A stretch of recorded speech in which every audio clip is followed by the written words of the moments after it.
What's up everybody and welcome back to yet another performance review. Today we're going to talk about the brand new Nike Zoom Freak 5. So let's get straight into it and start with traction performance. So before we talk about how it performed, we'll take a look at the traction pattern, and I actually have two pairs here. This one is courtesy of Dunk Shop, this one is courtesy of Kicks, and I really like that I actually couldn't choose the colorways, but I got a translucent colorway and a solid rubber colorway, so I can also give you my thoughts on which one performed better.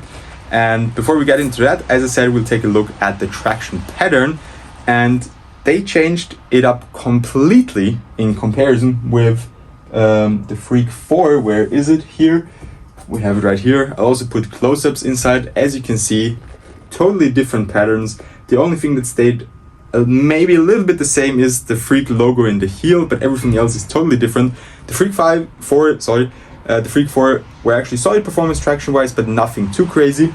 And a little spoiler, the Freak 5, they are really something crazy. They are something else. But for the pattern, we have small Zoom Freak logos in the forefoot, or actually Nike Freak logos in the forefoot, all the way to the middle of the shoe where this triangular, very aggressive looking traction pattern starts.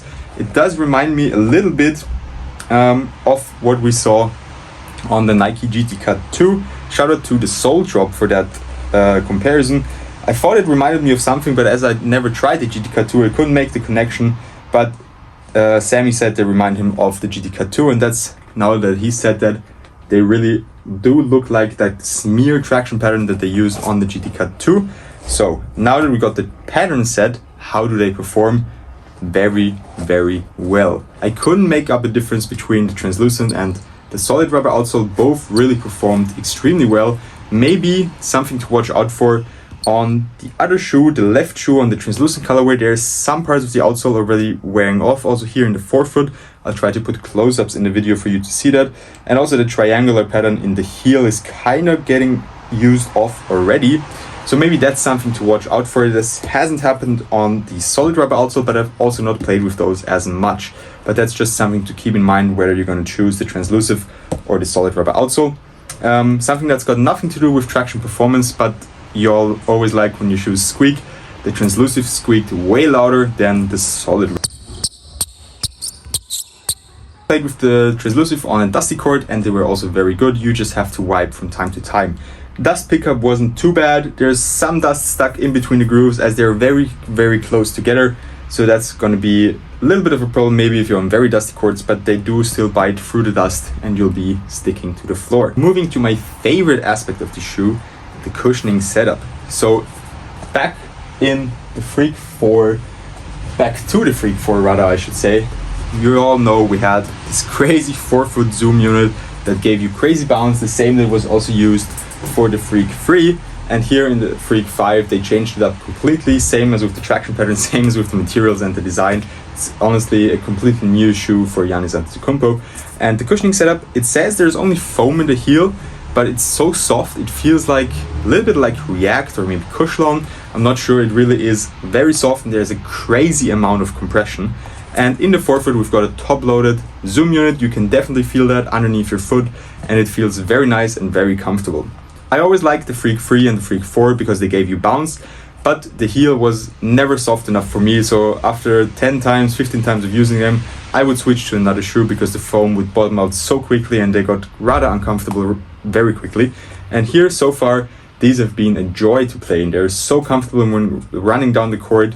You feel like running on a cloud, but you're not unstable. It's not like in the LeBron 19 high or something where you have this huge air bubble underneath your foot and you feel wobbling from side to side.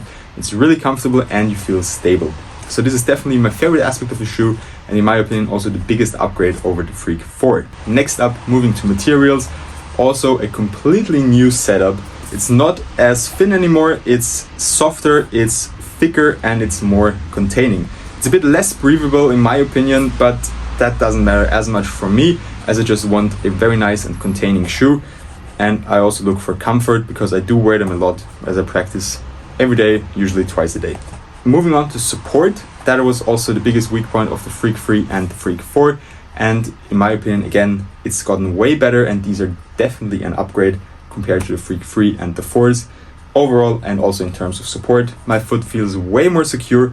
But still, sometimes when I really do hard stops or hard lateral movements, they will twist a little bit and start turning on my foot, which I don't like. We'll see if that gets better over time or if it stays the same. Nonetheless, there an improvement in the support category as well. Now for the last part, for the fit, I would recommend going true to size. For wide footers, you'll have to see. For me, for example, lengthwise a size 13 would fit me way better, but my feet, especially my right foot, are so wide that I always have to go to a size 14, and sometimes that can even be too tight right around here, as that is where my foot is the widest. You have the lacing system, you got a little bit of extra lockdown here with those 2 extra laces, and unfortunately for me, the front one is exactly where my foot is wide, or a little bit in front. Actually, it's not right on the spot.